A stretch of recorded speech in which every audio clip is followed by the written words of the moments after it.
The first toy on the battlefield. Jeep arrives in North Africa.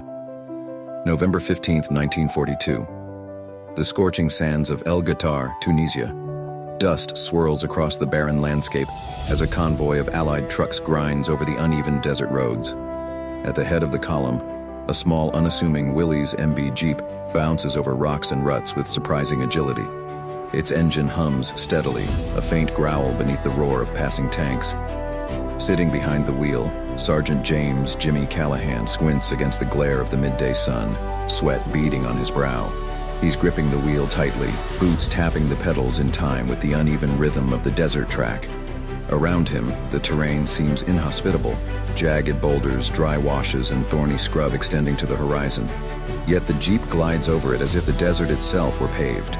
Beside him, Private First Class Robert Lewis consults a folded map, scanning for potential German ambush points. "Never thought this little thing could make it through that," he mutters, gesturing toward the last dune they'd crossed.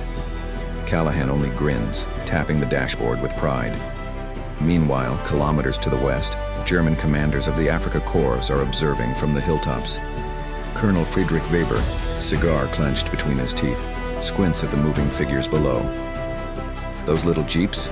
he scoffs, waving his hand dismissively. "They're toys. No match for our panzer divisions." His staff laughs quietly, shaking their heads. For months, the German High Command has been focused on tracking tanks, artillery, and supply convoys. The larger, the more threatening. Small vehicles like these Jeeps are almost invisible in their calculations. But what Weber doesn't see, what no one expects, is the way the Jeep moves. It darts from cover to cover, hugging wadis, climbing small ridges that would trap trucks, disappearing over dunes only to reappear behind enemy lines. It carries radios, ammunition, and soldiers, delivering orders faster than any mounted courier. A Jeep's speed and versatility allow light reconnaissance units to outmaneuver the heaviest German armor. Back at the Allied command post, Major Thomas Harding leans over a makeshift table pointing at a topographical map. "Send the Jeep team ahead," he commands. "We need eyes on that ridge before the panzers arrive." The Jeep crew nods, engines idling, as the small vehicle vanishes over the sand like a ghost. Hours later, reports trickle back. The Jeep has scouted German positions, pinpointed artillery placements, and relayed critical intelligence without so much as a scratch. It can traverse terrain trucks cannot, dodge minefields, and evade tanks that lumber too slowly to react. Its crew emerges unscathed, triumphant, while German officers remain frustrated, watching their armor fail to catch a mere four-wheeled scout. On the horizon, Callahan's Jeep kicks up a plume of dust as it races back to headquarters. The sound of its engine is faint compared to the distant thunder of Panzer IVs, yet its impact is already clear. Allied units have gained a strategic advantage, not with overwhelming firepower, but with mobility, cunning, and speed. Colonel Weber squints again, this time with something close to irritation creeping into his eyes. He mutters under his breath, "A toy," and it moves like a shadow. The sun beats down on the desert, casting long shadows over the dunes. The Jeep, small and seemingly fragile, has begun a quiet revolution, one that will rewrite the rules of maneuver warfare in the North African campaign. Outrunning the Tigers, Jeep tactics against German armor. March 3, 1943. The jagged ridges outside Medellin, Tunisia. A convoy of German Panzer III and Panzer IV tanks rumbles across the rocky plain, their steel treads grinding against stone and sand. Dust clouds rise like smoke from a battlefield, drifting across the horizon. At the front of the ridge, Captain William Bill Harris peers through his binoculars, his Jeep idling at the edge of a dry wadi. The Willys MB is coated in a thin layer of dust, but its engine purrs with readiness, wheels poised to spin over any obstacle. Harris checks his wristwatch, then gestures to his small reconnaissance team. "Move fast. Keep to cover. Avoid the open dunes." The Jeep jerks forward, bouncing over loose sand, hugging rocks and small outcroppings. Behind it, another Jeep follows in perfect synchronization, like a choreographed dance. German tank commanders glance down from their hatches, scanning the horizon. Oberleutnant Klaus Richter, sitting in a Panzer IV command turret, shakes his head. "Those Jeeps are insects. We have no need to bother with them," he says dismissively, cigar smoke curling into the hot Tunisian air. But the more he watches, the more uneasy he grows.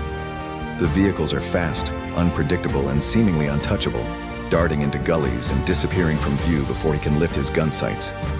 Harris's Jeep team is using every tactical advantage the desert provides. Rocks, washes, and low ridgelines serve as cover for rapid strikes. The small vehicles can flank the tanks, outpace artillery, and relay critical positions back to Allied infantry. One Jeep speeds along the ridge edge, firing its mounted .30 caliber Browning at exposed German infantry supporting the tanks. The enemy returns fire, but the Jeep is already beyond range, a blur in the dust. Meanwhile, another Jeep navigates a dry wadi, dropping smoke canisters to confuse German gunners. Tanks pivot slowly, turning their heavy turrets toward the smoke, but the light vehicles have already vanished. Every tank commander knows their power, yet none can touch the elusive Jeeps. At an Allied forward post, Major Harding watches a live map of the battlefield. Dots representing tanks move sluggishly, while lines representing Jeep units dart across the map like lightning. They're everywhere, Harding mutters. Every ridge, every wadi. We're finally outmaneuvering them. Hours pass. The sun begins to dip, casting long shadows over the desert. German forces attempt to counterattack, directing multiple panzers toward suspected Jeep positions. Yet each time the Jeeps pivot, dart, and vanish into the landscape. They've become the ultimate reconnaissance and hit-and-run weapon. Small, fast, and nearly untouchable. In the final engagement of the day, Harris's Jeep intercepts a stranded Panzer III, immobilized on a rocky slope.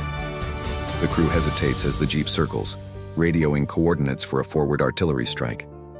Within minutes, shells rain down on the tank, forcing the Germans to retreat. Oberleutnant Richter climbs out of his turret, his uniform dusty, hands trembling slightly. He watches the Jeep speed away. A toy, he mutters bitterly, and it beats us at our own game. Across the desert, the Willys MB has done more than carry men and supplies. It has rewritten tactics, proving that mobility and intelligence can overcome brute force, and that a small, clever vehicle can outmaneuver even the most powerful armor in the field.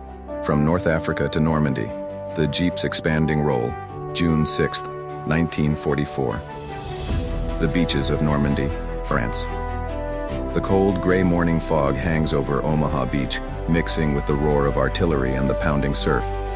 Soldiers slog through wet sand, rifles clutched tightly, helmets streaked with mud. Amid the chaos, a line of Willys MB Jeeps threads its way along the dunes, bouncing over shell craters and tangled barbed wire. They carry officers, medics, and radio operators, darting through the front lines to relay messages that would otherwise take hours to reach headquarters. Lieutenant James Callahan, now a battle-hardened veteran of North Africa, grips the steering wheel of his Jeep, eyes scanning the battlefield. His passenger, Sergeant Lewis, crouches low with a map and field radio, shouting coordinates over the engine's roar. The small vehicle shifts sideways to avoid debris from a recently destroyed German bunker. Every jolt threatens to throw them off balance, yet the Jeep endures, its suspension absorbing the chaos of war-torn terrain. Across the beach, German soldiers in fortified bunkers glance toward the moving shapes, initially dismissing them. Just scouts, one officer mutters, cigarette dangling from his lips. But their laughter dies as machine gun fire from concealed Jeeps rakes across the sand, hitting supply points and cutting off enemy reinforcement paths. What they once regarded as toys are now vital instruments of survival and tactical advantage. Beyond the beaches, Jeeps are everywhere, racing along narrow country roads, ferrying orders from advancing infantry to armored divisions, carrying field artillery teams and evacuating wounded soldiers under fire. Their reliability is unmatched. No mud, shell hole, or rubble can stop them. In the hedgerows outside St. Lo, Captain Harris and his team use their Jeeps to flank German positions. Twin Jeeps dart through narrow lanes, rounding corners and appearing where the enemy least expects them. Artillery observers direct fire from the moving vehicles, coordinating devastating strikes on fortified positions.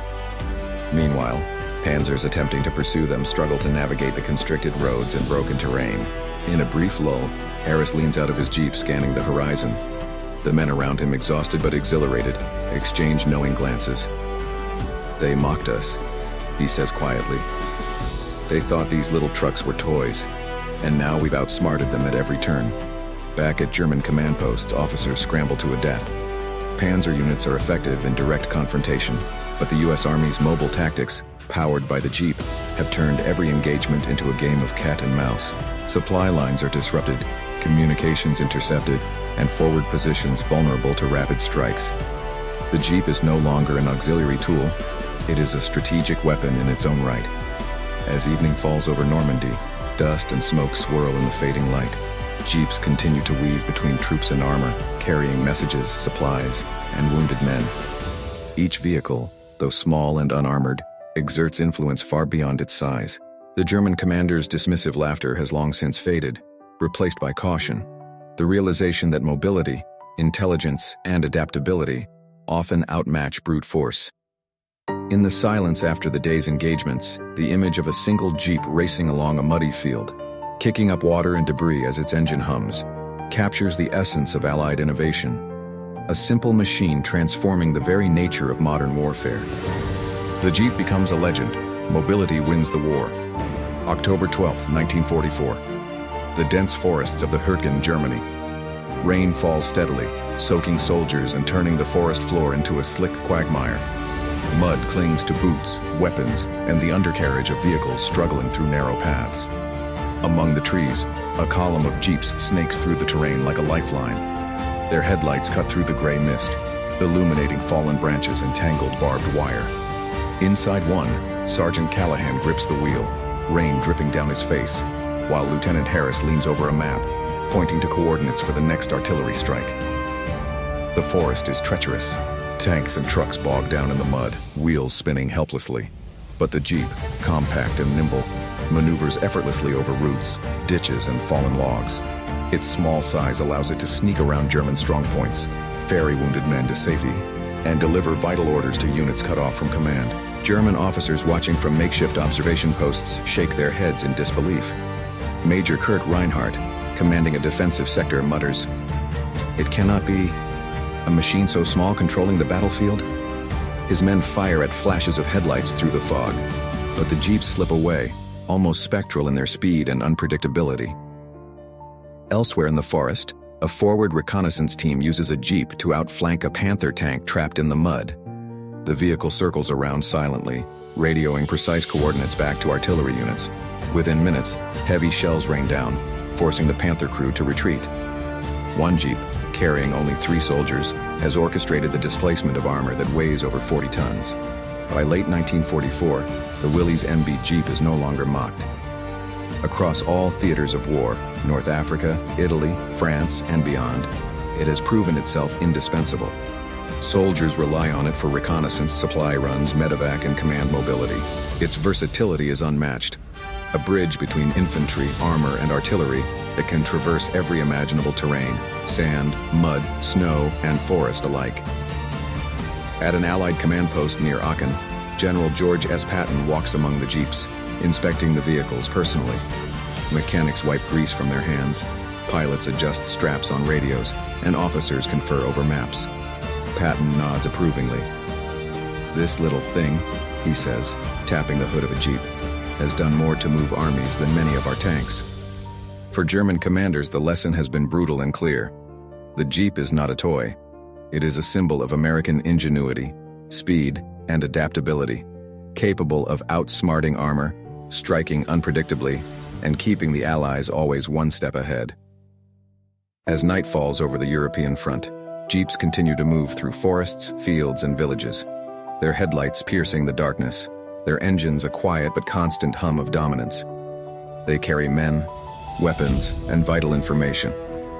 Each small vehicle, so easily overlooked, shapes the battlefield and shifts the course of engagements with a subtle but decisive hand. By the war's end, the Jeep will have become legendary. Soldiers across the world recognize its power, from the deserts of Africa to the forests of Germany. Its legacy endures not because it is the largest, the most heavily armed, or the most imposing, but because it exemplifies a truth of warfare. Mobility and intelligence often triumph over brute strength, and sometimes the smallest machine can change the course of history. Aftermath and legacy. The Jeep's place in history, May 8, 1945. The streets of liberated European towns. Smoke rises from burned-out vehicles and shattered buildings, yet the hum of engines and the chatter of soldiers fills the air. Amid the rubble, rows of jeeps weave through the narrow cobblestone streets, carrying troops, supplies, and civilians eager to leave behind the horrors of war. Their headlights reflect off broken windows and wet stone, casting long, sharp lines across the street. Sergeant Callahan steers his jeep cautiously through the ruins, careful to avoid shell craters and exposed wiring. Next to him, Lieutenant Harris scans a map, directing movements toward former German positions now secured by advancing Allied units. Children wave from the sidewalks, pointing to the small vehicles as if they were heroes in their own right. Callahan smiles faintly, a modest acknowledgement of the tool that has carried them across continents through deserts, forests, and rivers. In a nearby field, German officers who survived the fighting watch the jeeps pass, their expressions a mixture of disbelief and respect. Colonel Friedrich Weber, older now and battle-weary, shakes his head slowly. A toy, yes, but it has beaten us in every theater. Across the front lines, historians and soldiers alike recognize a new truth. The Willys MB Jeep was more than a utility vehicle. Its speed, versatility, and reliability made it a force multiplier, enabling light units to act decisively and outmaneuver heavily armored opponents. It became the vehicle of choice for reconnaissance, rapid strikes, command and control, and medical evacuation. In every campaign, it turned tactical flexibility into a strategic advantage. Inside an Allied command tent, Major Harding gathers officers around a table, pointing to a map strewn with jeep movements. "We didn't win because we had bigger tanks," he says. "We won because we could move faster, think faster, and act faster." The jeep carried the fight where others could not. As evening falls over the European theater, jeeps continue to roll down open highways and narrow lanes, carrying the last supplies to frontline troops and the first aid to wounded soldiers. They are dusty, scratched, and scarred from battle, but every dent tells a story of ingenuity, courage, and survival. In the decades to come, the Jeep's legacy will endure. It will become an icon of mobility, a symbol of the Allied victory, and a testament to the idea that small, clever machines can outwit and outmaneuver even the most formidable opponents. Veterans recall their rides across deserts and forests with fondness, and historians cite its impact on tactics and strategy in countless analyses. From the mocking laughter of German officers in Tunisia to the streets of liberated Europe, the Jeep proved its worth again and again. Its place in history is secure, not for its size, not for its firepower, but for the lessons it taught. Speed, reliability, and adaptability can reshape battlefields, redefine warfare, and turn a toy into a legend.